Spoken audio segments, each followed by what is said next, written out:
Conference. We're going to build the best football program in the SEC Conference. You have now arrived at Stadium in Gale. The kick, it's been blocked again! How about it? It's been blocked again! It's going to heat one deep down the field. It's going to be to the goal line. It's going to be gone! It's a touchdown! And the Gators have won the game! Tyree Cleveland! How about it? I can't believe what I just saw! Dropping back to throw. Thompson fires the ball over the middle. It's over! Got a touchdown! Norrick's got a touchdown! Oh, man! Norrick's got a touchdown! Ahmad Black, in his final game as a Gator, takes it all the way home and sends Urban out the winner. You have now arrived at Stadium in Gale.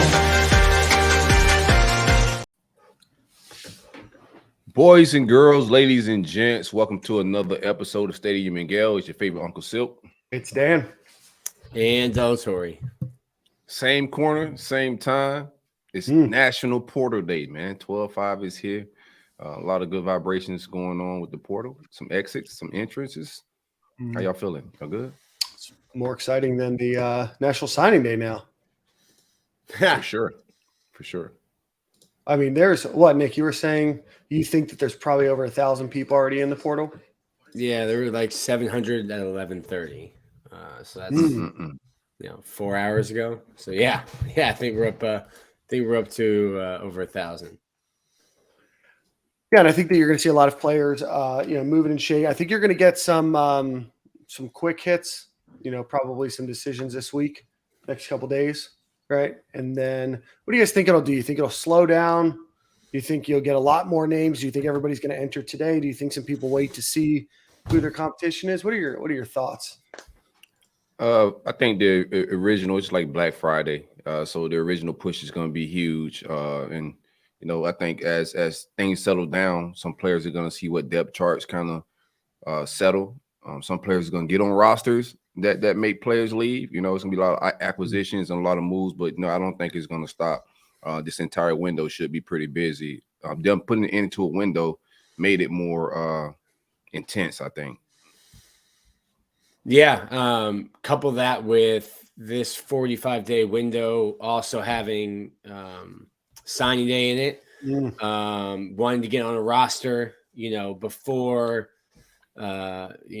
teams, because I think we call it early signing day, but I think it's really just signing day now. Like most kids will be signed, in this first signing period. So there's an emphasis on getting to a team. You want to get there before spring ball. So you have to get enrolled. Right. And then you're battling, how many spots do they have left at my position? And, what does that signing class look like? So I think you're going to see some kids, not to call it tampering, of course not, allegedly. But I think you'll see some guys who are out of the portal tomorrow. In today, out tomorrow. Sometimes you just know what you want, Nick. It's love at first sight. Yep. Definitely no DMs or texts during a non. I'm interested to see who actually takes visits, though, because I do think some of these FCS kids, a lot of these kids that are Power 5 or that were big time recruits, already seen some of these campuses or have previous relationships. So I'm interested to see. You got the Kyle Murlock kid. We'll get into all the recruits, but the D2 kids, the FCS kids, I want to see if they take visits and what their process look like. Yeah. Well, let's get into a few things. We'll obviously the bulk of our discussion today will be transfer portal. Did you guys have a good weekend? Because we historically always talk about that. So it's here Monday afternoon. Nick, how's your weekend? What'd you do? Good weekend. Didn't have any game to cover, so I just got to watch games, which is nice. You just scroll the channel scroll the TV looking at punters all day, huh? As one does. As one does. So, what about you, buddy? It was Art Basel weekend, man. So I was down in Miami kicking it. I had a great time, though. I love being down amongst like a lot of creators, and there's a lot of artists, producers. There's a lot of fashion shows. Went to a couple concerts. Got to see Currency for the 4th time this year. But also saw Jadakiss. who was, top 5 dead or alive, but also top 5 on my rappers to see list. So I got to see him live. Still want to see Styles P. Smoke Dizzle was there as well. Got to meet those guys, a little meet and greet post concert. So artsy vibes down in Art Basel, man. Good times. Is Art Basel's multiple weekends, right? Or is it just? No, it's just one weekend. Just one weekend. Correct. Yeah, I want to go. This year it was just the timing of it, with the holidays and everything else. So really want to try to make that happen next year. Had a couple friends that were down there besides you. Everything looked incredible. It looked really, really fun. So definitely on my to-do list before it gets a little too commercialized, because I know each and every year it grows, and as it grows, it kind of changes. It's nature. But Silk, did you participate? I don't know if you saw it, but there was a ATM where you swiped your debit card and then took a picture of you and put you up on a leaderboard. Did you? I seen that shit. Did you participate? I made sure I stayed clear of that whole facility. I'm not Miami, bro. The money was out. That's one thing about Miami, bro. The crypto bros wasn't as heavy this year as it was the last 2 years. So I understand why. So the crypto bros wasn't down there. But I don't know if the crypto bros could afford Art Basel this year. Yeah. Well, they need security and like a hideout. Witness protection is what most of these crypto boys need these days. But it was too much money in the city, man. Ferraris everywhere, Lambos everywhere, Wraiths. So I wasn't going by the machine to swipe my card to embarrass me in the set. Can't let the set down. I understand, man. All right, well, let's get started, boys. As always, want to give a shout out to our sponsor, Alan Horn and Alan Horn Insurance, a State Farm company. I'll give him a call, 706-692-2888. Again, Alan Horn at 706-692-2888. You can visit him at alanhorninsurance.com if you are looking for life insurance, car insurance, home insurance, business insurance, retirement planning, whatever that might be. Alan Horn Insurance, 706-692-2888. All right, gentlemen, it is unfortunate that we have to lead with this news. This came out on Wednesday, but backup quarterback Jalen Kitna, who is expected to play in the bowl game, was arrested on Wednesday, Wednesday morning, early afternoon, has 5 child pornography charges that were filed against him. He could not. I'm going to run through this story briefly. Sorry, just make sure that I get all my facts straight. So. He was arrested on Wednesday, charged with 5 counts of intent to distribute or distributing child pornography. He has been released from jail on December 1st. Jalen Kitna, it was ruled, could not have access to the internet during his time of probation. But this was all done as a part of an issue from a tip that the National Center for Missing and Exploited Children received on June 23rd, 2022. Obviously a terribly sad, terribly disturbing incident.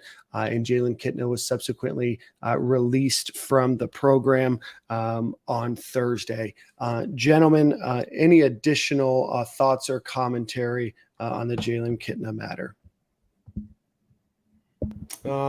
Having read the police report, pretty disturbing. I have no sympathy for him. I think from talking to people, I think it's a sickness. Like, I don't know if this is like a choice that you make, like you actively choose to be a pedophile. I think it's brain chemistry, but no sympathy for him. There's no place for that at Florida or really in society. So just prayers to the family. They're going through a tough time, and I don't really have anything nice to say, so I'll just leave it at that. Yeah, it was wow, like shocking news. It's never a dull moment with Florida quarterbacks, bro. It's never ending, man. From Will Greer, it's always some drama. We just had the Marcus Stokes situation as well, so When I seen that, it was just like, like you just shocked for a little minute, and then once you get the rest of the news and the information, it just gets a little bit more, dark. But just tough situation, man, for everybody involved, the players on the team, its relationships there, the staff as well. I'm pretty sure they was caught off guard by this, so just was crazily shocked. And the University of Florida, I think, did the right move with the dismissal and moving forward and everything. I know some people will be wanting these institutions to move on their speed, but there's a legal speed that they move on, and I thought everything was handled appropriately. Absolutely.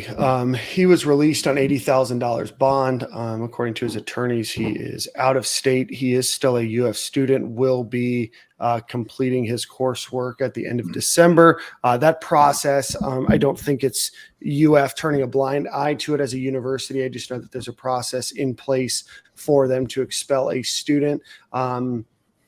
He could face up to $10 in fines and 30 years in prison. I think for his case, or for his charges, it's only like 16 months because they were second and third degree felonies. Okay. Sorry. This article had it listed incorrectly though. So I appreciate that, Nick. But still the opportunity and a likelihood of jail time. You say it's only like 16, 18 months for that? Well, that's the mandatory minimum. The judge can use their discretion, and you can get a lot more. I was just curious. I didn't know. Yeah, the judge will take things into consideration. He's 19 years old. No priors, comes from a good family. What his future looks like, remorse. Take a bunch of things into consideration. But I think the mandatory minimum would be 16 months. And it could be more. Yeah, this says up to 45 years in prison and $35,000 worth of fines are all potentials. I do think that there are mandatory minimums and things of that nature if you are found guilty. Well, certainly we want to make sure that we are being accurate with all of that information as well. So as more things come out, we will certainly touch base on it. But Jalen Kitna is no longer a member of the University of Florida football program. And so, not to change subjects too broadly or too quickly, with that news, Jalen Kitna was expected to be the starting quarterback for the Gators game against Oregon State in the Las Vegas Bowl on December the 17th. With the news that Anthony Richardson would likely be going pro. It has since been announced. Let's get a little bit into this game against Oregon State, and then we'll get into the transfer portal and everything else, because that is why everybody is listening today. So, Nick, give us the down and dirty. Are you heading out to Sin City, my friend? I am. Our Miami Dolphins, despite Sunday's game, got flexed to the Sunday night game, which means the Raiders play earlier, which means it's another Brunch Boys special with an 11:30 a.m. local kickoff in Sin City. So I need to make sure I'm in bed at a reasonable hour on the 16th. Where are you going to be staying, Nick? I've got some ideas for you. Yeah, well, when the company's paying, you stay wherever the company pays. Well, that's the nice part about Vegas is you can go relatively inexpensively. The hotels there aren't astronomical. Now, certainly you could. Not this time of the year anyway. Yeah, I mean, I know that you're used to the penthouses at the Bellagio, Nick, and everything else, but, maybe a stay at Resorts World or Paris will be up your alley this go around. You want me to hook you up? I've got a promoter friend out there. We can get you to a pool party on Sunday. It's going to be 50 degrees during the day. Well, we can get you to the nightclub at night. We can go. You go see Tiesto maybe or Zed. Calvin Harris. Dan's got me at the Parker pool party. You know what? I might just. Ray Ross has a residency out there, man. Check out Ross or something. Yeah. Or David Copperfield's more up your alley. I don't really know, Nick. Where you at with it, Dan? You pulling up in Vegas? Table. I'm not pulling up in Vegas. No. I respect that decision. Listen, it's part of my job to promote the game. I don't know who the hell is playing for Florida. It's 11:30. I thought maybe some guys would stick around because it's the 17th, which means you get a trip to Vegas, which sucks if you're not 21. You can't do anything in Vegas. They're really strict. Kids make them enough money to go to Vegas on their own these days. Yeah, very strict. Yeah, but you get to go out and then you get to go home for Christmas, and then that's not the case. So it's like the opening scene in Major League when they're going around Cleveland and they're like, who the hell are these guys? I don't know who's playing for Florida. I don't know much about Oregon State. I need to continue doing that research. I'm not super excited for this game other than getting the chance to go out to Vegas. Who do you think Del Rio's cheering for?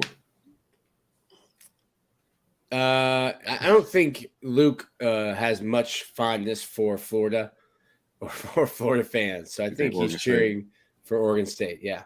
Makes sense. Nick, is the game at Allegiant Stadium or is that UNLV Stadium?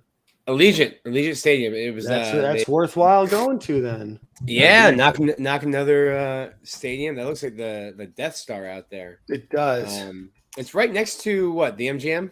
No, the MGM is down a little bit. It is right across the street from. This will come to me here in a second. Mandalay Bay. Mandalay Bay. There is a walkway from Mandalay Bay under the highway right into Allegiant Stadium. So that could be the vibes for you. Under the highway? Under the highway. Is that walkway under the highway? Yeah. Goes under and then right into Allegiant. So you can stay at the MGM. You can stay at Cesar Palace. There's a lot of places you could stay. Hey, man, go to Flamingo. Check out Dre's. They should have some fire concerts, man. That's the only thing because you're not going to see a good football game, Nick. So go out there and enjoy the city. Shout out to D-Mill. He's out there. Hit him up. Try to, do check out 13th Twitter. Planet. 13th Planet. I heard they got mid out there at 13th Planet. I don't know, Dan. Dan's all I know is the last time that I went. Nice name, man. I like it. It was nuts. That place is like a Costco. There are 75 registers. There is anything that you could possibly imagine. Go check it out. Mid by the bundles. Mid by the bundles. But it's the experience. For sure. Everything's lit up, nice little glass cases and everything. But anyway, so Nick, we will discuss a little bit more. We'll do our Oregon State research, I would imagine. Based on our interest in the game, it will be very comprehensive before next week's show. Let's get into transfer portal talk. But as always, let's give a quick shout out to our friends over at Home Field Apparel.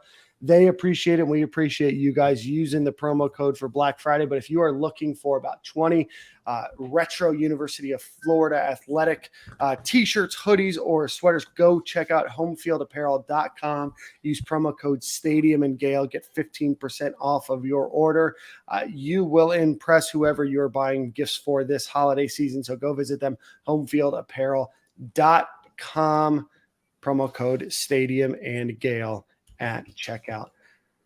All right, boys, we have some announcements of folks that are going pro, and then we certainly have an announcement of a lot of players that are heading into the transfer portal. So with that being said, the biggest announcement thus far is quarterback Anthony Richardson and offensive lineman Osiris Torrance have announced that they will be heading to the NFL, both projected to be early round draft picks. Anthony Richardson likely in the first round, and Osiris Torrance somewhere between the first and second round, although Mel Kiper and Todd McShay both have him ranked as their number one guard.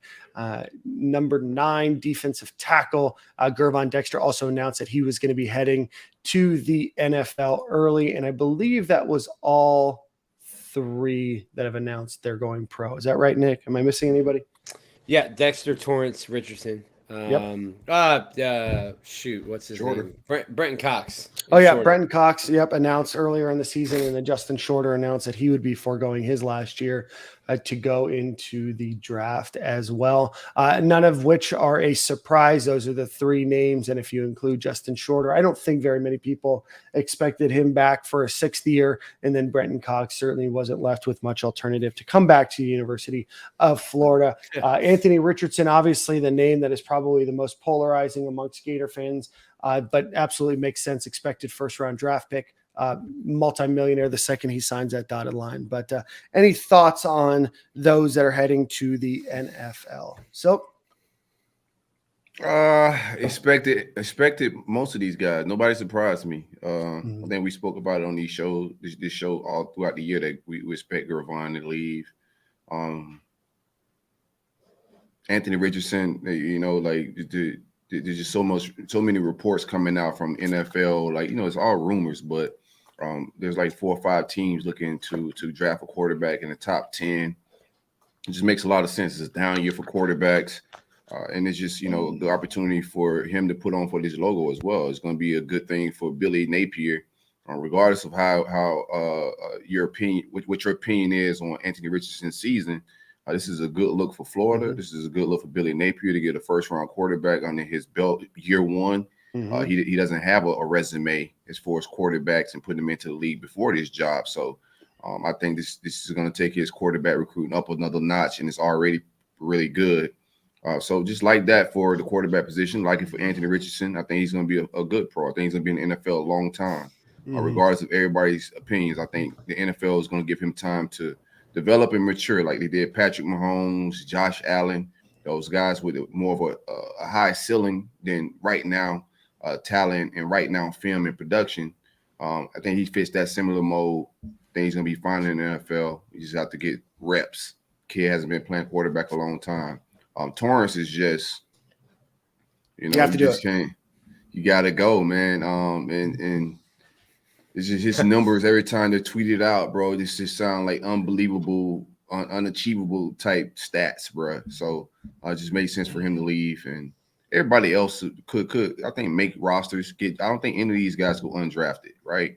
That's usually the thing when people exit early. We're always concerned about them actually getting drafted or going undrafted free agent route. So I think all these guys get drafted. Yeah, they're all going to get drafted. Another one I think potentially could leave for the NFL would be Ricky Pearsall. I just don't know what another year in college does for him. Like, I think he is what he is. Like he's an NFL player. There's a team that'll look at him and say, hey, that's Cooper Kupp, that's Wes Welker, that's our slot guy. He can play on special teams for us. I don't know that he improves his draft stock significantly by coming back another year. So he's one that's on my radar in terms of guys looking at that could also declare. We'll see though. AR, you gotta get a quarterback for me to come back from Pearsall, right? Like, yeah. Listen, Ricky might hit the practice field Thursday and look around and go, I'm out, bro. I mean, he could. He Vegas hasn't. is nice, man. So I go out here to Vegas and enjoy Yeah. And he's over 21. I'm gonna play the game. What? I'm gonna enjoy Cesar's Palace. Palace, yeah. See if his beeper works. Nick, when do you have to decide about the NFL? It's in January, right? Yeah, he's got plenty of time. Yeah, so he's got plenty of time. So I would imagine that there's a lot of wait and see for Ricky Pearsall. I mean, I don't know where Ricky Pearsall projects, right? I don't see a lot of him on. I think he's a draft buzz. Pick. I don't even know if I see that. I mean, do you really see a 4th or 5th round pick? I mean, other than you naming a slot wide receiver, slot wide receivers or a premium. Just say skill position. Just say skill position players. No, slot in particular. I think he's talented. I think he could play in the NFL a long time as well. I'm with Nick. He fills a lot of roster spots for you. He can return punts, he can return kicks, you can put him on all your special teams. And he can play in the slot. Here's the thing. So if you're Ricky Pearsall and say you are getting grades from the NFL that says 6th round. But the NIL bread is clearly like could be matched, right? That's not hard money these days to match for 1 year. So it may be some money that could bring him back. Like financially, it could make sense for him to come back if he's maybe a late draftee and possibly an undrafted free agent. That's wild times. I don't even know. I think that you might even be able to get him more money, him coming back, than if he were to go to the NFL.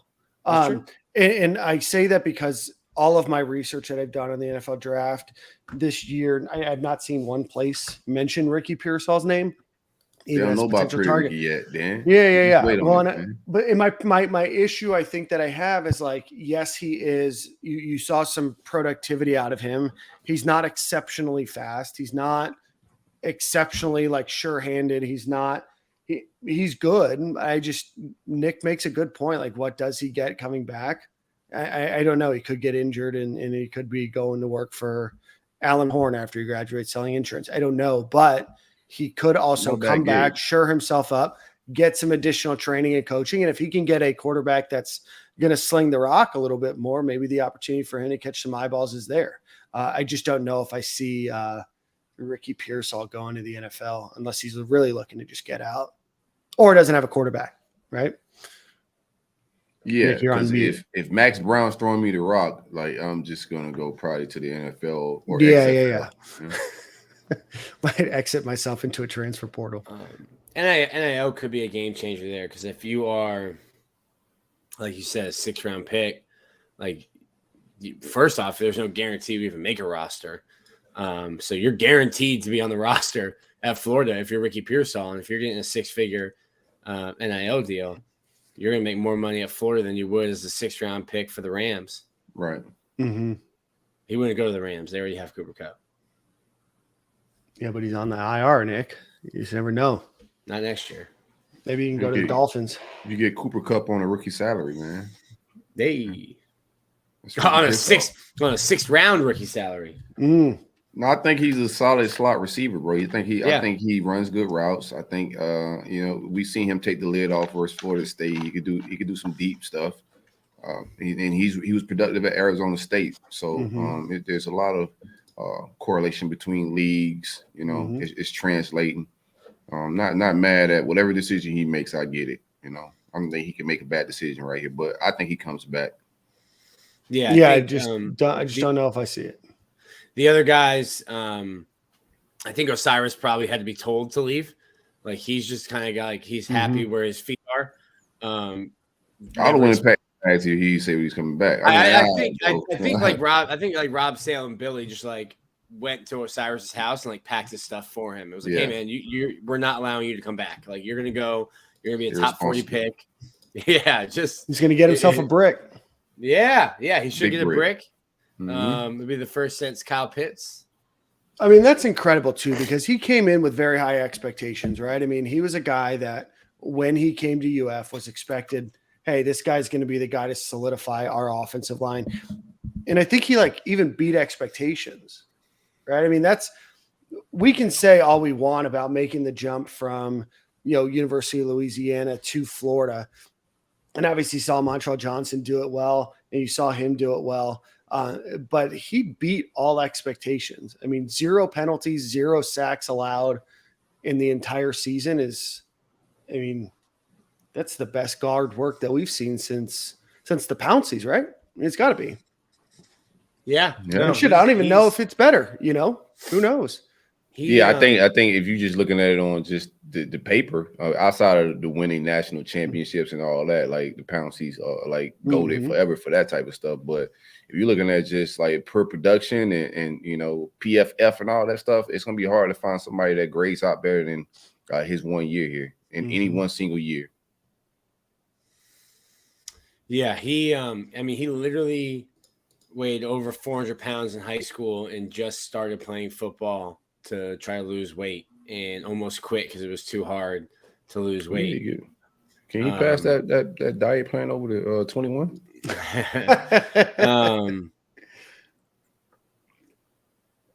Yeah, so what a story. I mean, literally just used football as a diet plan and is going to be an All-American.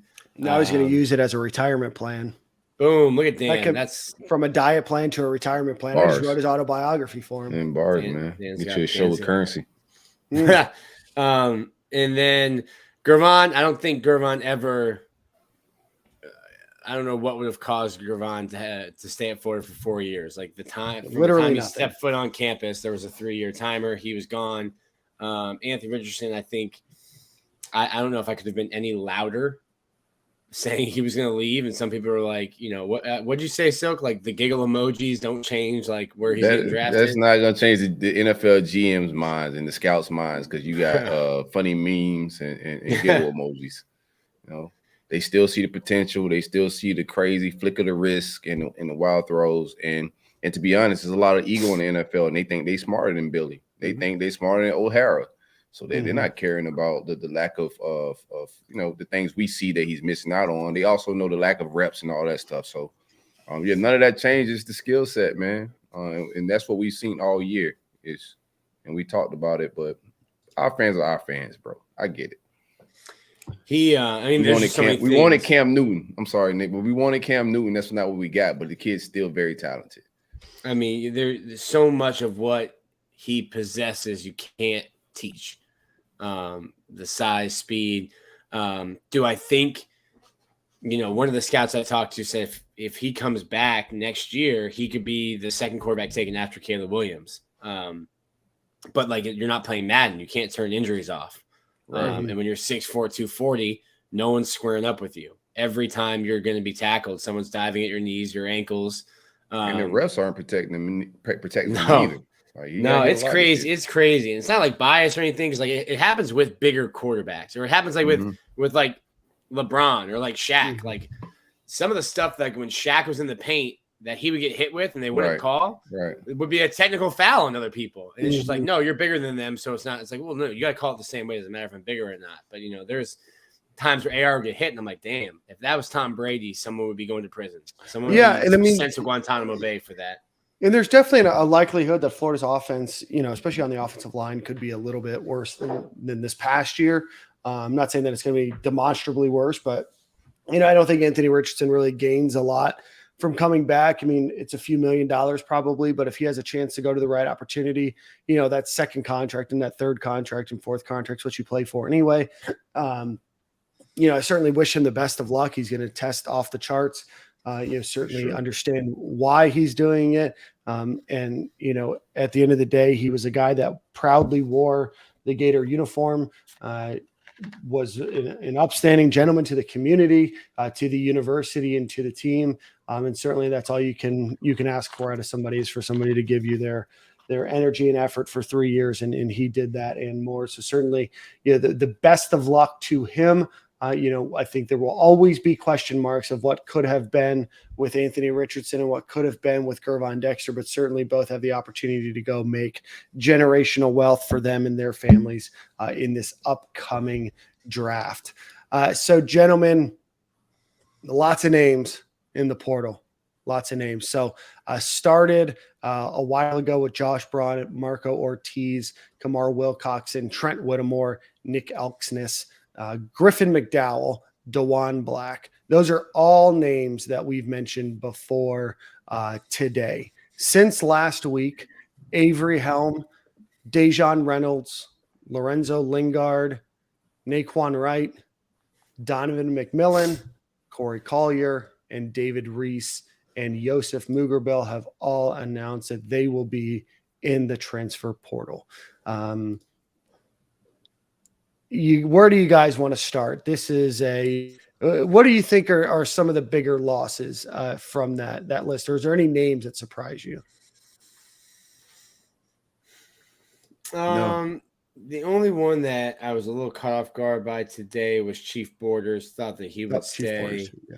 Don McMillan, they wanted to move him to linebacker.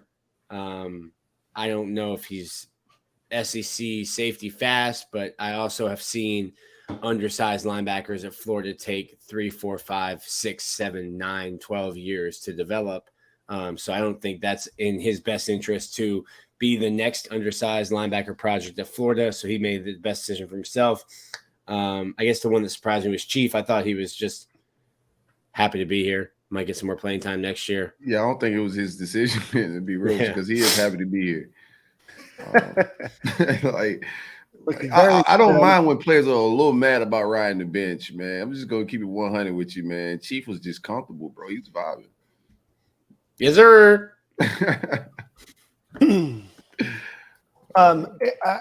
Were you guys surprised at all I know Deion Reynolds got, he had a great game against Vanderbilt, had a couple targets against, against FSU. He announced that he would be entering the portal. He was a little upset. The fans were upset that he was leaving. But was that a name that caught either of you by surprise? Nick, you probably knew beforehand. So, but yeah, I wasn't surprised about and Jalen leaving. Just I thought so. I heard Deion was going to leave, 6 weeks, almost 2 months ago. But then thought maybe with the reps he got in the last 2-3 games, okay, maybe he sees a vision. But I mean, this kid from Illinois, then moved to Georgia, wasn't getting playing time until, a bunch of injuries happened. So I get it.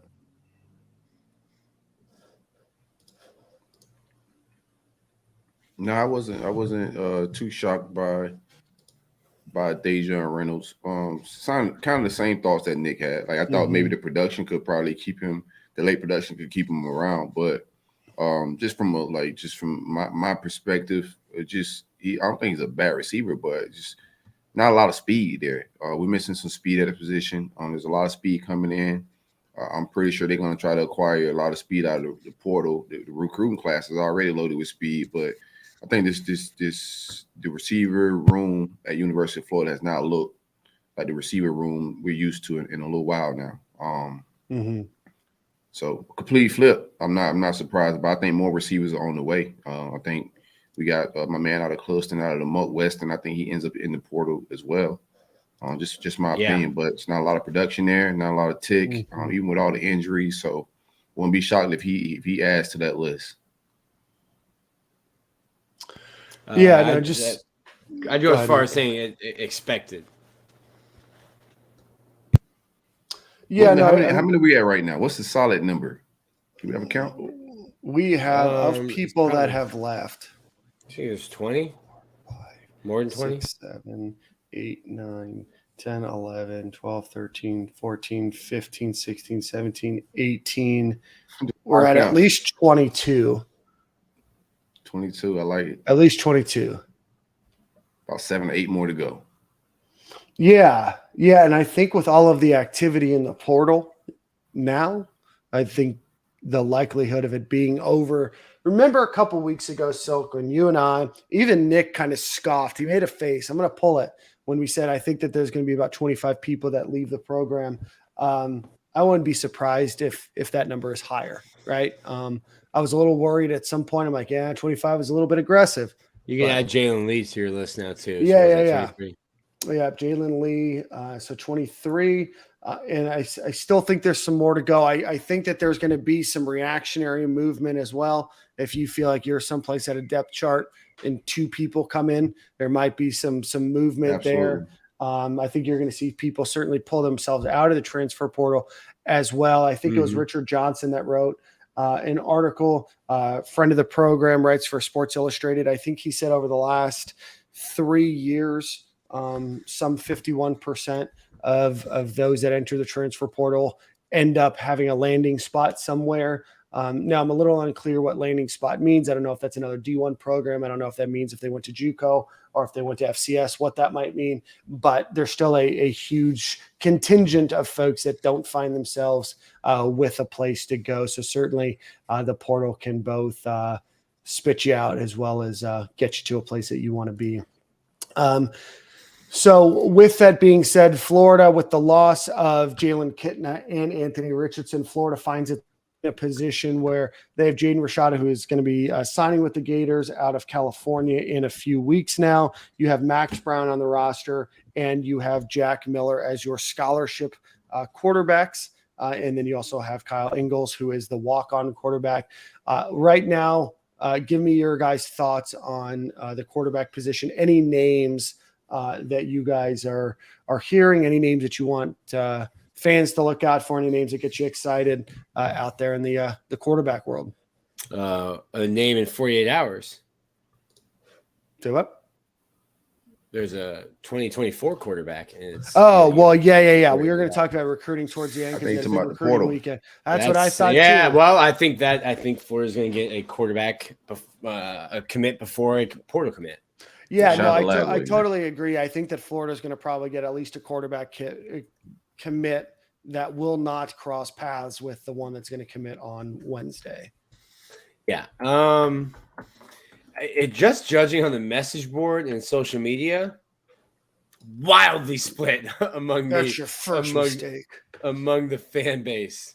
But I think Grayson McCall is a kid to look for. He is Coastal Carolina's quarterback. I mean, there's a ton of quarterbacks in I like Reed. I like Austin Reed. Reed. I'm an Austin Reed fan. I don't know where we at. I don't know if we offering him. I don't know any of that. I do like McCall. I like Austin Reed.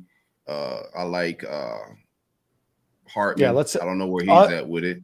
You go down the list. I like Slovis from Pittsburgh. It's a lot of guys that I do like, man. I don't think none of these guys are perfect or is the complete answer for us to go beat Georgia and win a national championship or nothing like that. But there's a lot of potential and a lot of talent in the portal for sure, and a lot of production. Yeah, no, absolutely. Silk, I didn't mean to interrupt you. Just so people are aware, Austin Reed is with Western Kentucky right now. He transferred there after playing at West Florida, University of West Florida, where he led his team to a Division II national championship.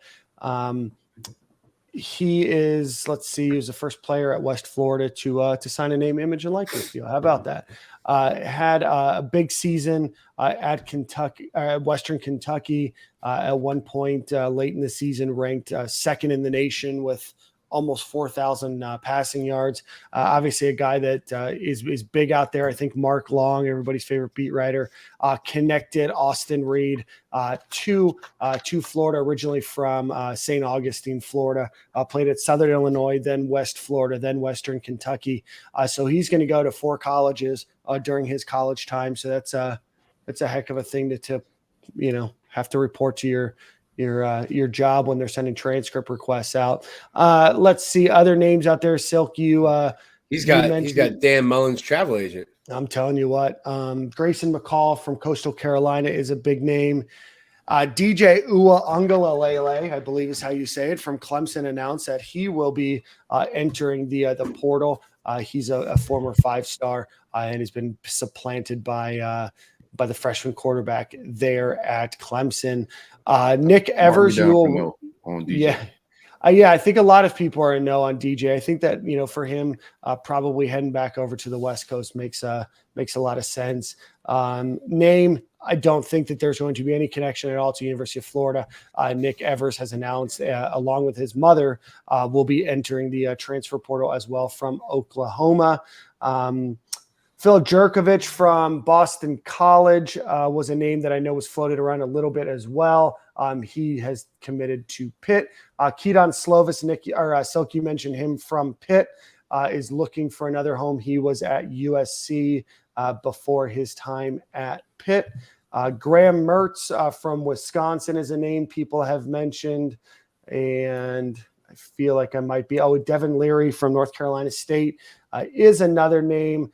There's a lot of discussion about Drake May. There's a discussion about Sam Hartman. All of their names are still not entered into the portal.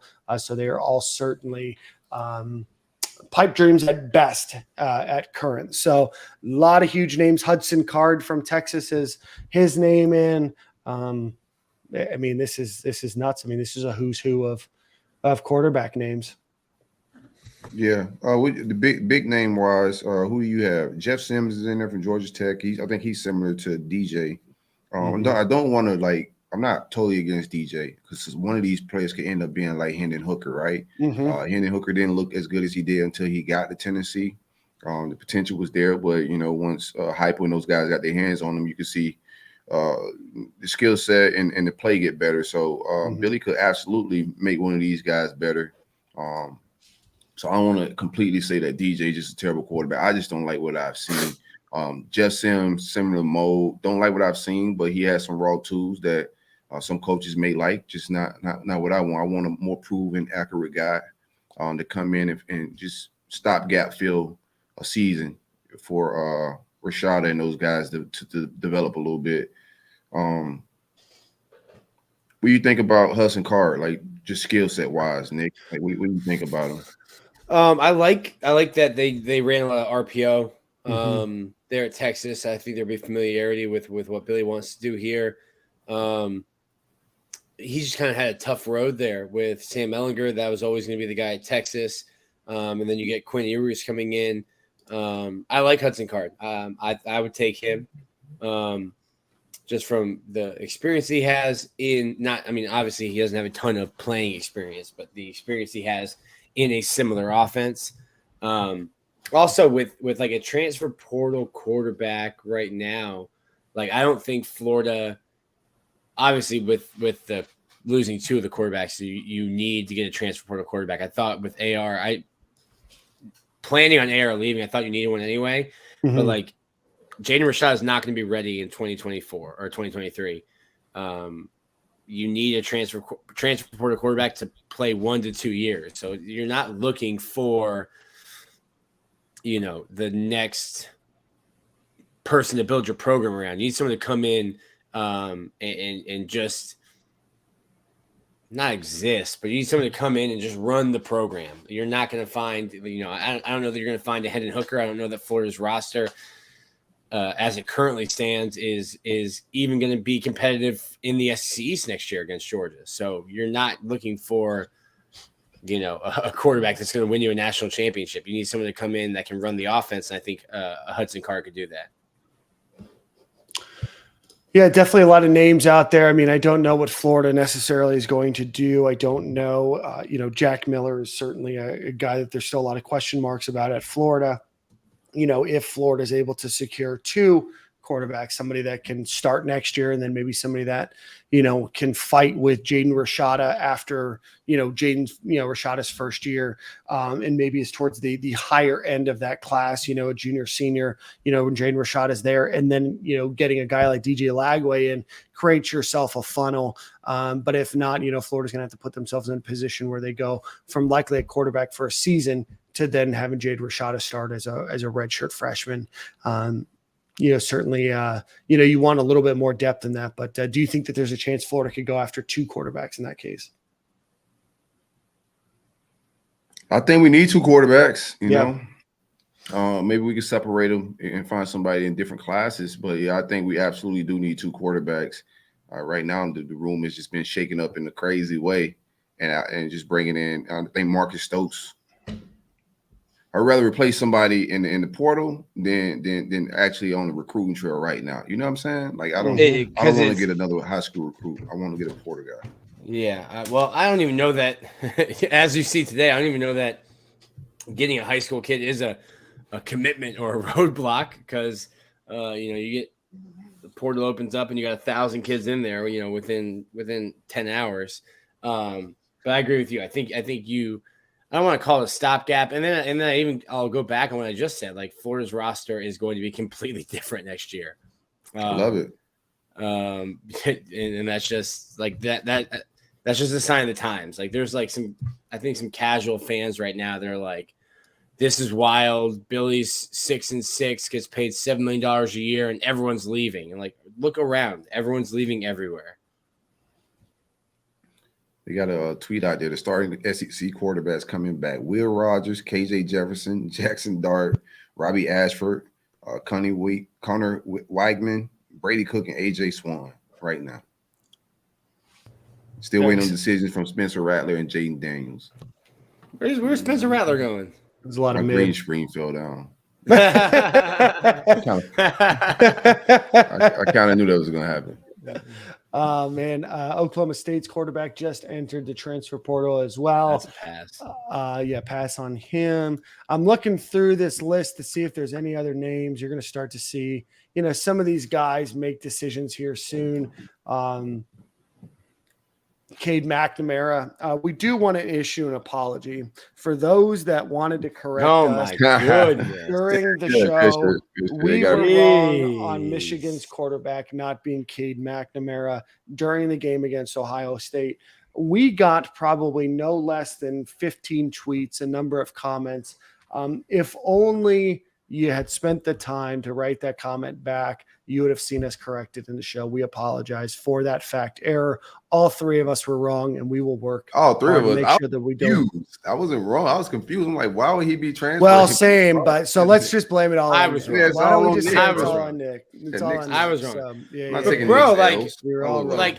like it people just paused the show and then fired off a tweet because it was corrected like 10 minutes later. Yeah. Not even. So we apologize. That's what I replied. I told everybody, just keep listening, bro. Just keep listening. All right. So quarterback's obviously going to be one that we're going to look out for. We'll I obviously gotta start to check see in some with more. Denny. Denny worked with Austin Reed. That I want to see. I know he sent out some tweets. Andy Staple. A lot of people around Gator Nation put out some tweets when he announced. So I do want to get the feedback and the buzz and see what's going on with him. A lot of winning, a lot of production, a lot of nasty throws, man.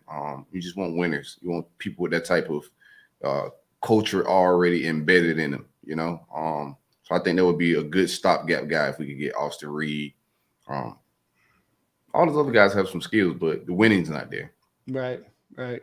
Looking through here at the running back position, do you guys think that Florida goes after a running back in this class? Obviously, you return Trevor Etienne and you return Montreal Johnson, both as sophomores and juniors, respectively. You are bringing in Trayon Webb. Florida is trying to get one more running back. Do you think that Florida is going to try to kick the tires and get another running back in this class? Yeah. I think in this class, I would get a young boy. I know they're out there, Mark Fletcher, in the recruiting process. In the portal, it's going to be tough getting a veteran guy to come play behind these two monsters that we got with Montreal Johnson and Trevor Etienne. So I think we got to go out of the recruiting class, in my opinion, for a running back. We'll see how it all plays out because I know Fletcher's down to us in Miami. And then looking to see if there's anybody else. Florida is currently their tight end room probably desperately needs some help. I can see Florida going after some tight end help, some names that you might be familiar with. A couple of Michigan tight ends have announced, Lewis Hansen and Eric All. Looking for some other names here. Austin Stogner from South Carolina. Let's see. There's some decent size or some decent names here. There's a kid from Princeton I saw. I'm blanking on his name right now. But he's like 6'7", 265. 2 years of eligibility left.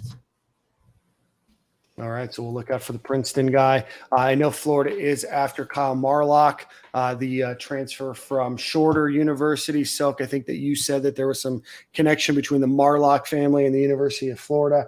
I know Kyle Marlock is highly coveted. I don't believe that Florida has officially offered yet. Nick, you can correct me. And I know that he's taken a visit to Florida State as well. But any tight end thoughts? Yeah. I like Murlock a lot. I don't know what we're waiting on to offer. We need to offer about 10 tight ends. So I don't know why we hesitating with giving him an official offer because the whole room is crazy. We'll see what happens. Do love Murlock, 6'4", 245-pound guy that put up a lot of production. There's some. This is just me reading message boards and on the Twitter streets. But there's some smoke out there about his family being Gator fans. I think he's originally from Georgia. So that'll bring him back to this area. Florida State has offered, like you said, he's been on their campus. I think our staff went to go see him this past weekend, if I'm not mistaken. Yeah, I don't know. I know the message boards have all of the Florida Gators airplanes being tracked right now. Love it. All over the place. There is a name that I did forget to mention, and I know the internet will get mad. Michael Pratt, the quarterback for Tulane, is also somebody that is highly coveted amongst the Gator fans. Don't know what the likelihood of putting himself in the portal. Tulane obviously had a great year and would be a serviceable quarterback, a guy that visited Florida back when he was in high school. Silk, you mentioned Eddie Thompson is Reed's quarterback coach, or was his quarterback coach. Started for a year for St. Augustine High School. West Florida was his only option coming out. Did well there, obviously, and then did well at Western Kentucky. Obviously, a lot of need in the tight end room. I think the Gators are probably pretty set unless they're able to nab one or two big guys out of the transfer portal on the offensive line. But our friend Black Pine Lab said the SEC is one in the trenches. Yes, that is, of course, a very famous quote by Abraham Lincoln. So appreciate that, Black Pine. On defense, where do you see the Gators going after? Obviously, linebacker is probably the biggest area of opportunity out there. D-tackle, baby. And D-tackle. A little bit of everything on defense. I wouldn't mind seeing us sprinkle a little bit on each level. Trenches, linebacker, defensive back. I think all three levels need to be tweaked and fixed. Corey Collier, I don't think we mentioned him in the exit. Yeah, we just mentioned his name. We didn't dive into it. Yeah, my bad. So that was kind of expected as well. But the safety position, there's a lot of I think we need some veteran help in that position. I think cornerback will be okay, especially with Kimber and Devin Moore coming back. So I think we're okay with corner. But I wouldn't mind seeing us going after another safety or two in the portal. Yeah, going to take a look at some of the guys that are in the transfer portal at the safety and linebacker position. I think I mentioned it last week. I think Florida needs help everywhere. Linebacker, they're certainly very thin. Not recruiting well at linebacker right now either. Definitely going to be very short on talent. I think you almost have to go get at least two linebackers that are there. One name that I do think would be interesting to mention, I'm going to go back to wide receiver real quick just because I pulled it up. Zach Levitt, who is at Missouri, had a good year for Missouri this year. I think was their leading receiver, originally from Rockledge, Florida. That could be a guy that Florida goes after. But from the safety perspective, there's some names out there of, some relatively highly regarded guys coming out of high school again. Just because they did well in high school and they were highly regarded does not mean that it's transferred, very well. Justin Flo from Oregon is a guy that I think embodies that, former 5-star guy. I think he was a number one or definitely a top 10 guy in his class, goes to Oregon, gets processed out. Probably not a guy that's going to have a huge significant impact here. But certainly there's a lot of names out there and Florida's going to desperately need some help at all sides. But I do think, Silk, you mentioned defensive tackle and linebacker are probably the biggest areas of opportunity, for the Gators to improve, especially because it doesn't seem like they are improving right now in the recruiting side of things. Already, what are you guys' opinion about seeing Justin Flo, Oregon, former 5-star, highly touted guy enter the portal as well? I think we need more production. I know people are going crazy because of the stars. People get excited about that type of stuff. But I think we need more production at the position.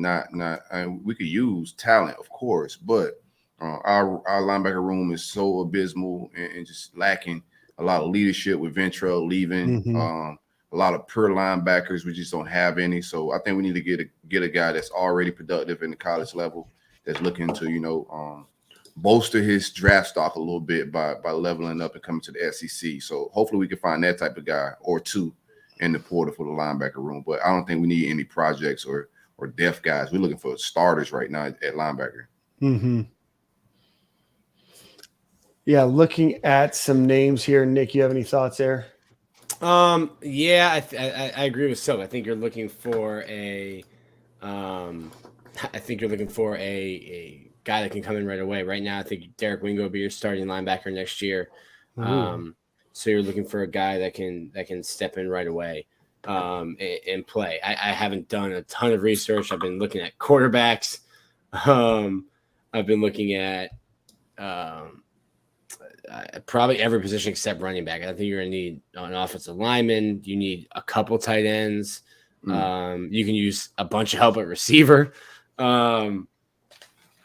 Safety, like if you look at Florida's roster, and I think Zach is working on a story of like what the projected depth chart is going to be for the Las Vegas Bowl. Not great. Yeah, like if you look at Florida's roster, and there's probably a lot of teams that are like this because there's going to be thousands of kids in the transfer portal who are going to be fighting over hundreds of spots. Thousands of kids fighting over hundreds of spots. Do you think, because of everything going on, I know there's a lot of money involved, these bowl games are going to be absolutely meaningless here soon? I mean, they Yeah. already kind of are. Sure. Yeah, but once you have a 12-team playoff, right? I mean, Florida's going to be completely ravaged. Oklahoma is going to be completely ravaged. I mean, you have so many schools where there's going to be so many transfers. You have schools with new coaches, old coaches. I mean, you have the new head coach of Cincinnati playing his old team of Louisville in the Pinstripe Bowl. I mean, you just have so many things that are happening. You have money out there. You have the transfer portal. You have all of these things. I just don't know if the future of college football includes bowl games the way that we've seen them for the last few decades. Yeah, bowl season. I mean, postseason exhibition games is just not the vibes no more. We just had a kid, the Ohio State receiver. He's been hurt, but he declared pro to miss out on a playoff game, let alone a bowl game. So I like the 12-team idea and format. If that's the thing going forward, it includes teams like this year. Playoff would have been, I think, fire matchups, bro. Mm-hmm. The year that we had Kyle Trask, Kyle Pitts, and Tony. I don't care what you say, bro. I know we didn't end the season and we didn't beat some teams, but we got into some great shootouts. That team plays anybody in the playoffs. We had an opportunity to beat anybody in the country that year. I don't care who it is. You run it back with LSU or anybody else. That team has an opportunity to make it to the final two. So I like it. If you look over, I think they had a chart about how many teams who would have made the playoffs the most over the last decade, if that was still a thing. And Florida was like a top 5 team. Like us finishing top 12 isn't, Muschamp did it, McElwain did it. Everybody's done it. Mullen's done it. Like every coach here has done that. So all those are years that we would have made the playoffs. Even the Muschamp team. You look at the year that we ended up at the Sugar Bowl and getting waxed by Louisville, but that team was. If you put us in a meaningful game versus anybody that year, we could have ran down on absolutely anybody. So I like the 12-team format, man. I ain't gonna lie to you. Yeah, and that was Teddy Bridgewater's team. Yeah, that Louisville team. I don't know what the bowl season looks like. I know some people have said make the bowl season for the next year as a preseason game just to get an unusual matchup. I don't know if we'll ever see that. I just don't know. How's that a plus? I have no idea. So if you don't make a bowl game, you don't get a preseason game? Like, what does that don't even make sense? Yeah, I know. I'm just looking at what other writers and people have pontificated that's out there. I don't really know. I think that right now, it makes very little sense for most of these guys to play unless they are, looking and trying to get that next opportunity, to start. But if you're a senior, if you're going to transfer, you're going to go early. I mean, you're going to probably lose, at least 15%, if not more, of your roster at most major programs.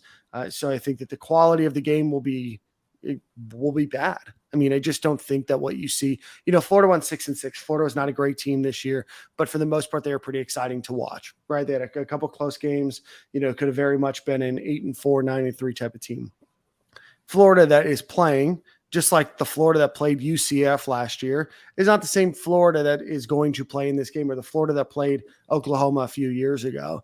And nobody wants to watch a half-ass Florida team play a half-ass Oregon State game at 2:30 in the afternoon on a Saturday unless there's nothing else on TV, right? So I just don't know if I can continue to see this, especially with how many bowl games there are now. There's 41 or so now. So I don't know. Well, it's going to continue as long as it's making money. Well, no, of course I get that, but and then here's the other thing. Like at this point of the year, Florida's 6-6. You got the stink of Vanderbilt and a loss to FSU. Is anyone really looking forward to the Las Vegas Bowl? No, but like in June, you'd probably take this game. And I think it's just like at the end of a long year, you're gonna get to situations where it'll be interesting. I just saw Brett McMurphy tweet this, like, who's gonna be the first team to pull out of a bowl game? Just like, hey, we don't have enough players. We don't have enough players. We can't field a competitive roster because the guys that are in the transfer portal don't want to play in the game, tear an ACL, and then not have a landing place next year. Well, that's why you have all those walk-ons that Billy Napier wanted. He foresaw this, right? Yeah, sure. He said that's why I want to have 50 walk-ons, because if I'm going to have 50 people transfer out after the end of the season. Well, I'm with you though. I don't want to complain about more football, but like, well, no, if it's shitty football, right? Some of these bowl games just stink. Right. But I'm getting a trip to Vegas. I just don't know what. Yeah, no, I just don't know what it does for the product of the game, right? I mean, yeah, it's cool to see Florida play Oregon State. It's our first time ever, but it's cool for the players. Like, you get a trip, you get a bunch of bowl gifts. That stuff is nice. But like, you're not even like, you're gonna be. It's not even like that same team. Not to give Dan Mullen credit for what he said for the Cotton Bowl, but like, you're gonna be out like 30 dudes that you've been practicing with, going to class with, living with, like, aren't even there in Las Vegas. Like, they've pieced out. Lockers cleared. Not on the team plane. Scott Strickland, if you're listening to this, I already booked my flight, but I've got insurance. If you got room on the team plane, I'm sure you do. That would get me in and out of Vegas quicker. Yeah, me too, man. If y'all need a podcast just to journalize this thing a little bit for you, man, I'm definitely free. Yeah, if we can, I've got some travel plans that day, but if you can arrange that, Nick, I can move those around for sure. Move things around. Yeah. When y'all follow the plane tracker and y'all see that joint land in Palm Beach, they coming to get your boy. I think the NCAA trying to figure out, or they're gonna have to figure out, like, there's a lot of nuances here, right, that affects the bowl game. I think the portal. That's going to affect players showing up to it. And if you're opening the portal in the middle of bowl season, I don't know what they expect. I think from an organization standpoint, they got to figure some of this out, because none of it's suited for this whole bowl season thing. They either got to scrap it and do something different, but having the portal open and all these decisions be made, and coaches haven't even started exiting yet, right? We thinking about the portal, the kids in the portal, but the coach is about to hit the portal here soon. Yeah, you're starting to see that a little bit, right? A little bit, yeah. Shout out to Satterfield. He left Louisville in the middle of the night, pretty much. Woke up this morning. He's the coach. He got an extension that Louisville probably wouldn't have given him, right? Yeah, I'm not mad at it. But you saw Luke Fickell leave Cincinnati. Yep. So Luke Fickell leaves Cincinnati, goes to Wisconsin. Satterfield goes to Cincinnati. You saw Deion Sanders, and we can talk a little bit about Deion. He leaves JSU to go to Colorado. What other names? You have Jamie Chadwell from Coastal Carolina, head up to Liberty. And I can say this now. Dan Mullen was heavily involved in discussions with Liberty University. At one point, it looked very, very close for Dan Mullen to actually be Liberty's new head coach.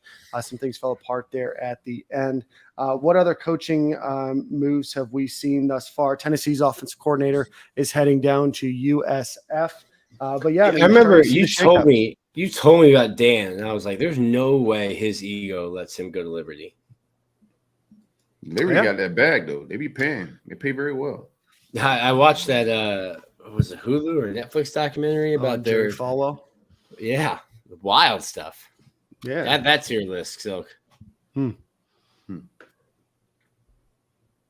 Let's see. But yeah, I mean, we'll follow the transfer portal. Obviously, a lot of names. Another name, AJ Cornelius, the offensive lineman out of Rhode Island. I think he tests out as FCS highest, second highest graded offensive tackle. Just a huge name to follow. And I want to see how his recruitment plays out. If he takes visits, if he gets the red carpet treatment throughout the process, or do he just decides tomorrow? That's interesting, because like that, a kid like that, like let's say like Gervon Dexter would have hit the transfer portal instead of going to the NFL. Like, that's a kid that probably doesn't need to take visits. But if you're a kid that went to Rhode Island, like, and Florida, Alabama, Oklahoma, USC want to fly you out, like, yeah, I'm taking those visits. Right. It's another Dakotas Crawford is a receiver that hit the portal that also got my eye on out of Nebraska. I know he's a kid that's been around the block a few times, so he may have a ideal place. He's got a knee injury, but that's NIL. He was still in high school, and he got a NIL deal with SOS Cooling and Heating. Mama didn't know what NIL was, but she gave her son an instant NIL contract and naming him. The check still cashed. Music to my ears, Dan. Let's see.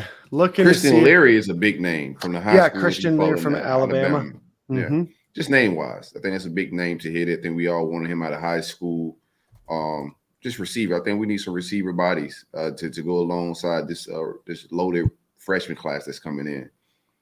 A couple more. I think Nick mentioned Dominic Lovett in the past, another SEC guy. He should be pretty coveted as well coming out of Mizzou. Especially if Pearsall leaves, then that's a slot guy you can throw right in, because Florida does not have a slot guy unless you're gonna unless you're counting on Eugene Wilson to enroll and play right away. No doubt. That's all I got from the portal, man. We'll see how it all play out. But there's a lot of quarterback opportunities. I'm not like, this is not 3 years ago when we brought in, or more than 3 years ago at this point, when we brought in Luke Del Rio and what's my man name? Austin Appleby. Appleby, man. Like that was tough times, Mason bro. Halter. There's from Rhode Island, right? Is that where he was from? Fordham. No, he's from Fordham. Fordham. That's what it was. Oh, Florida's after a Rhode Island guy now. Yeah.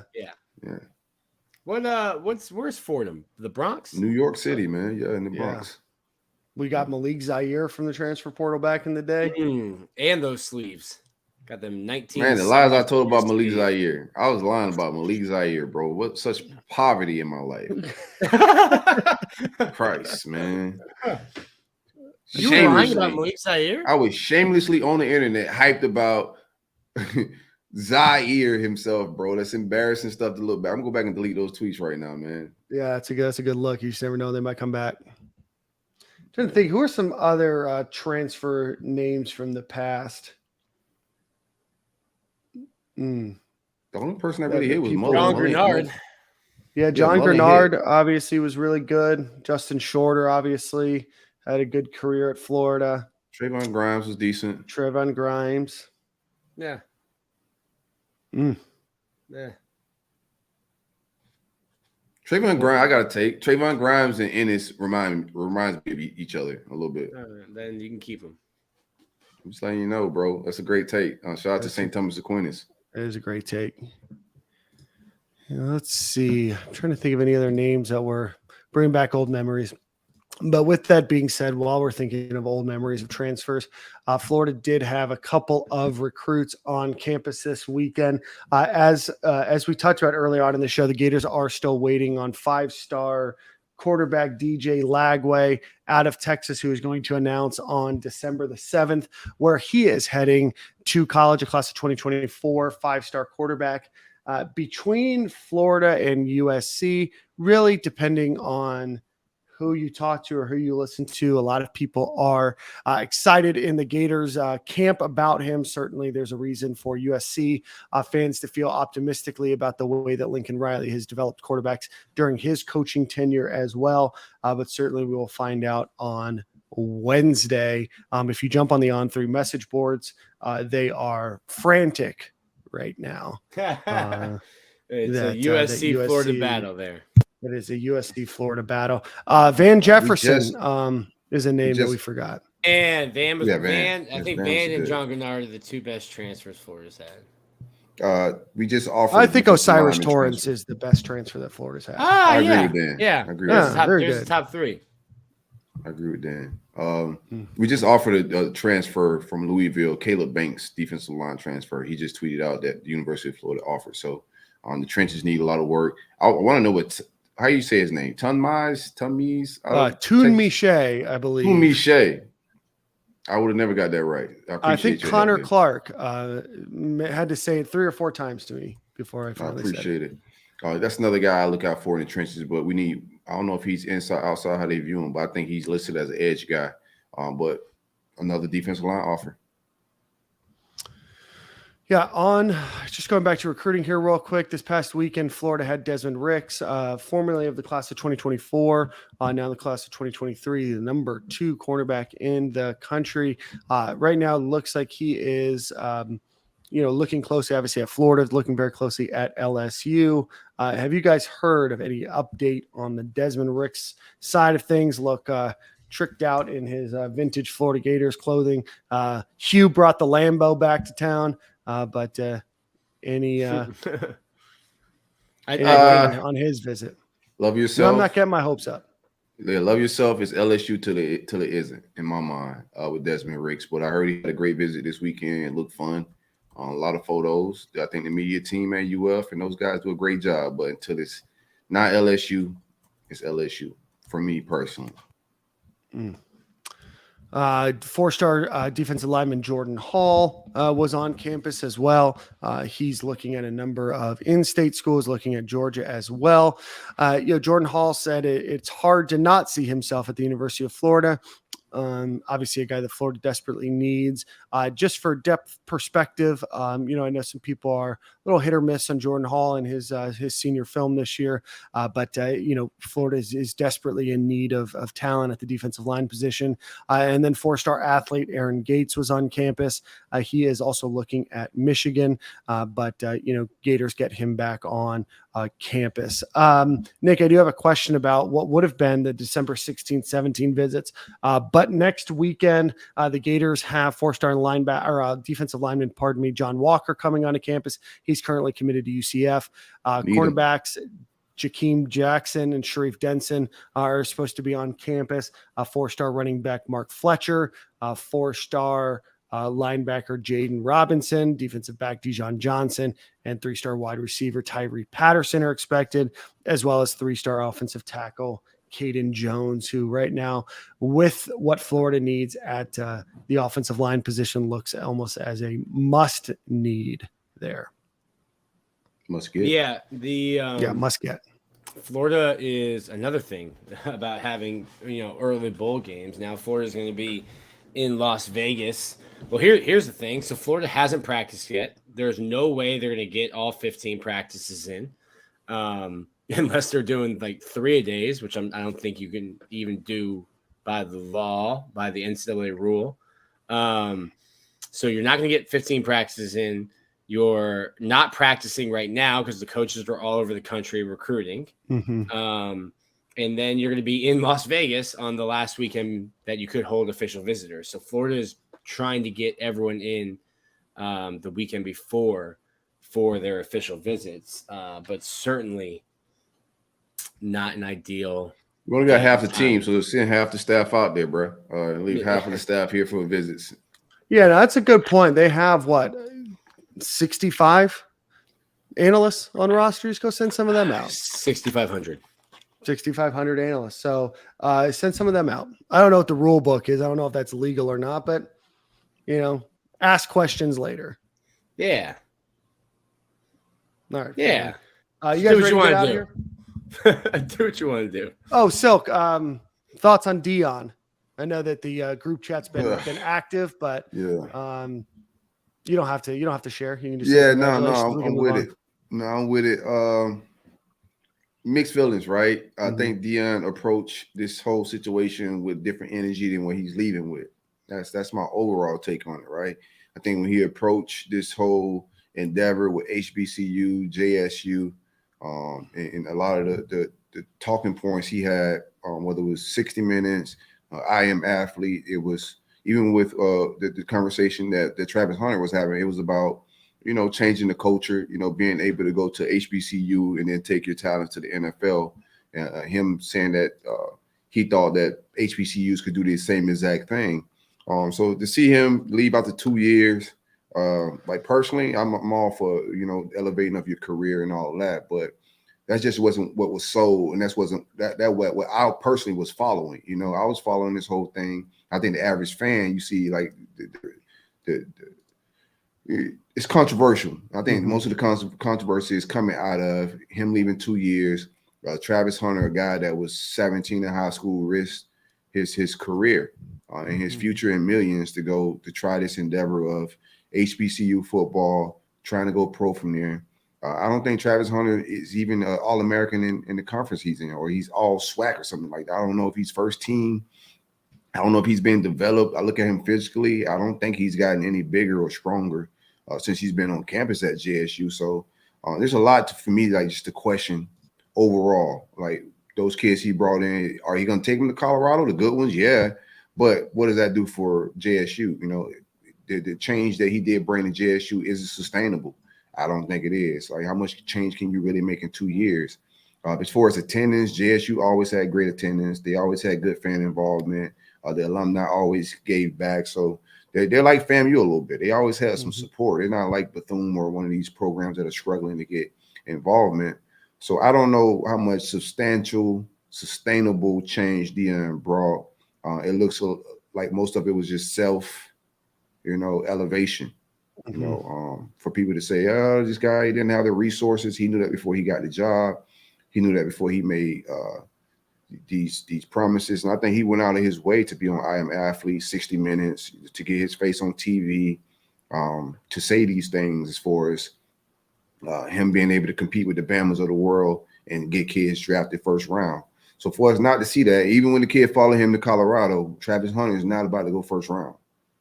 So you took the number 1 kid overall, and I think the story is still ongoing, but what happens with him, That's my overall take. Not mad at him getting another job, not mad at him. I mean, if it was Florida State, I think fans would have got it too. If it's Florida State or you come to USF to your roots, it's a little different than going to out in the mountains, a 1-win team. It just looked like you left for HBCU for any old public white institution is what they call it.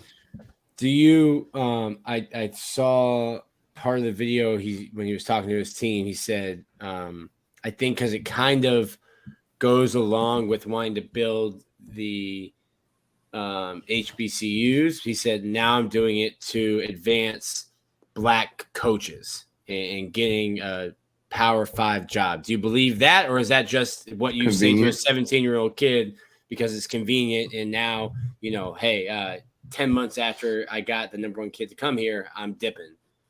But he did tell Colorado that he's bringing his own baggage, and it's Louis.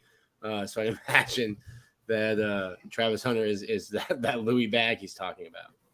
Yeah, I mean, I think it's just convenient for him to say, "Oh yeah, no, it's about the coaching." That's not like you changing the narrative, and which is cool. Like it's no slight. Like we all have different opinions and still move on and not be about hate or anything crazy. But I just think the narrative changing. The narrative when this all started was about elevating HBCUs to the point where these kids can, like, of our own. We could bring our own into a Black university, and then with our own, these kids could go to the NFL. And then that when these players leave HBCU and they go to NFL, of course they're bringing back NFL resources, money, and giving back to the university. So the culture keep feeding itself a little bit. That's not what we got. JSU got abandoned in the middle of the night. They got left holding a lot of beef. Deion made a lot of enemies these 2 years with other HBCU coaches, other programs. He put a target on JSU back. I think JSU would be fine, but I don't think there's any change Deion brought that was substantial. I just thought it was just sustainable. I would say sustainable. Yeah, I don't think any of it was sustainable. Yeah, the class is gonna fall apart. Their roster is gonna fall apart. They gotta go find coaches. They gotta do all of this right now. Like that whole roster is gonna be upside down. So, like, what change did he really bring? Everything he brought there, as far as like even the kid, you taking them with you. Like, it's just nasty. It just comes off as nasty work for me, man. To have a kid risk his future to come play football for you, for the culture. That's what the kid was sold. We could talk about the resources and money and all that for his staff and what he did.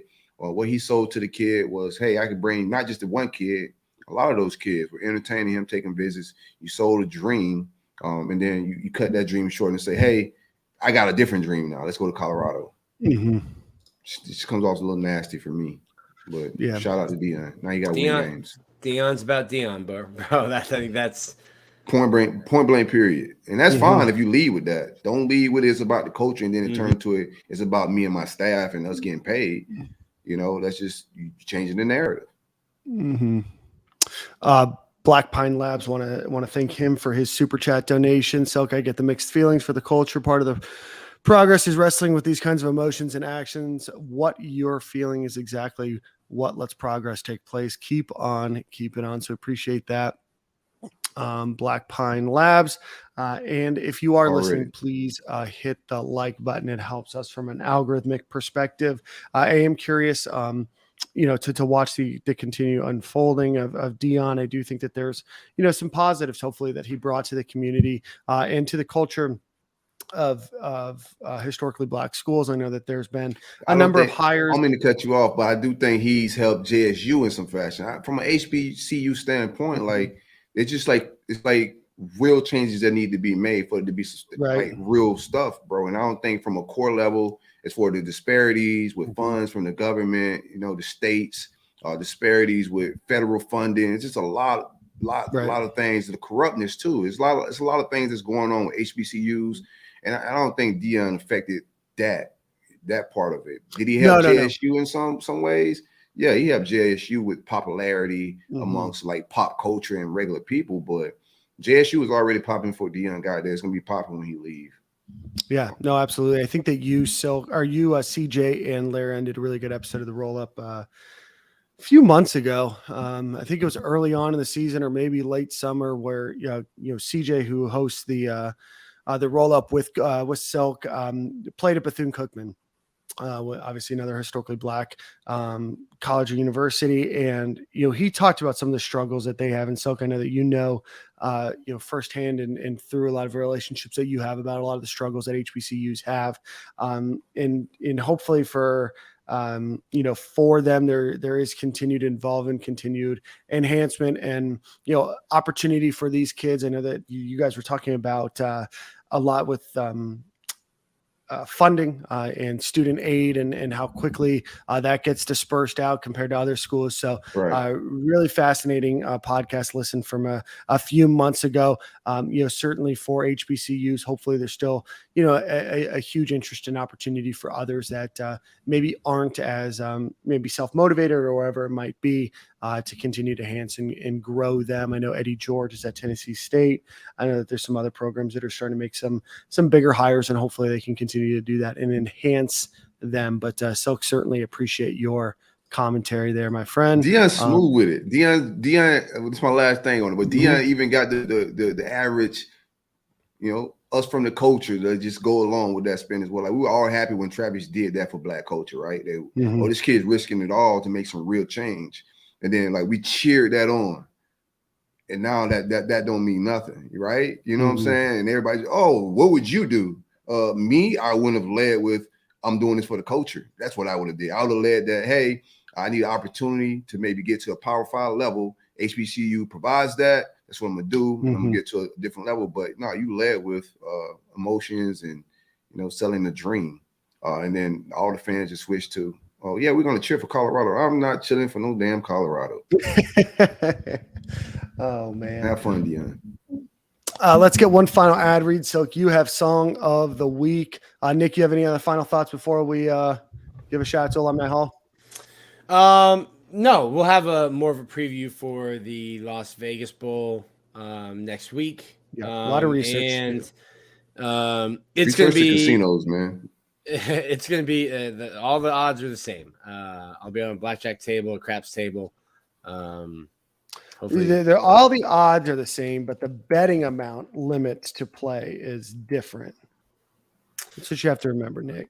I know that for you, money ain't a thing, but it ain't tricking if you got it, Dan. That's what we say. You hang out on Fremont Street. Maybe you can get some $5 or $10 tables. You head over to Resorts World.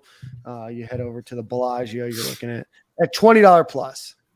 The one time I went to Vegas, we stayed at the MGM, and it was a Pacquiao fight. There was nothing under a $25 table. That sounds about right. Right now, Florida is currently. Have you guys looked at the spread for this game? No, I didn't waste my time, man. I love myself. No, I've also been loving myself. No, so do you guys want to take a guess? What do you guys think the spread is right now? 10. Florida plus 7. Florida plus 8.5. Florida 8.5. Silk, you said Florida plus 10. Florida plus 10. The spread is Florida plus 9.5 right now. Split the difference. So split the difference. The over/under is 52.5 in this game. crappy. All right. Silk, think about your song of the week. Let's give a final I'll tell shout you out. what. We won't have to worry about running the damn ball this time, fellas. Oh, we have no other opportunity. Nothing run else the to hell out of do. that ball. Nothing else to do. All right, guys. Let's give a quick shout out to our friends over at Alumni Hall. Go visit them at alumnihall.com or go visit them on Archer Road in Gainesville, Florida. They have a bunch of new sweaters. They've got a bunch of new Yeti polos, men's and women's Nike sweaters. They just got a new restock of their hoodies as well. They also have a bunch of new Yeti cups available to keep your mulled wine, hot chocolate, coffee, whatever it might be, keep that warm. A lot of online exclusives, a lot of ornaments, knickknacks, whatever it might be for the Christmas and holiday time. Go visit them again, alumnihall.com, or go visit them on Archer Road at right before Chipotle and all that stuff. Right after McAllister's and Four Rivers, and right before Chipotle and Walgreens. Right there on your what is that? North side, west side, whatever that might be. North side. If you're getting off North 75, it's on your left. If you're driving towards 75, it's on your right.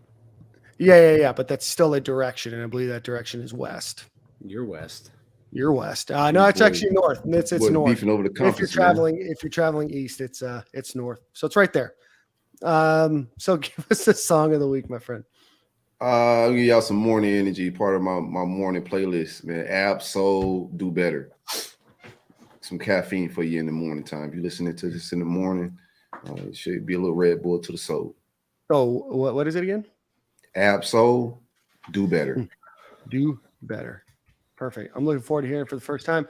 Silk, Nick, it's an absolute pleasure to see you guys at the same corner, same time next week. Same corner, same time. I'm gonna fix my green screen, fellas. I got yeah. Go do from that. the locker room to my man cave. I'm gonna go study the Beavers of Oregon State, and I like studying Beavers. Beavers, yeah, Beavers for sure. Beavers. Go study the Oregon Beavers. All right, boys. Already, man. Next week. Hold it down.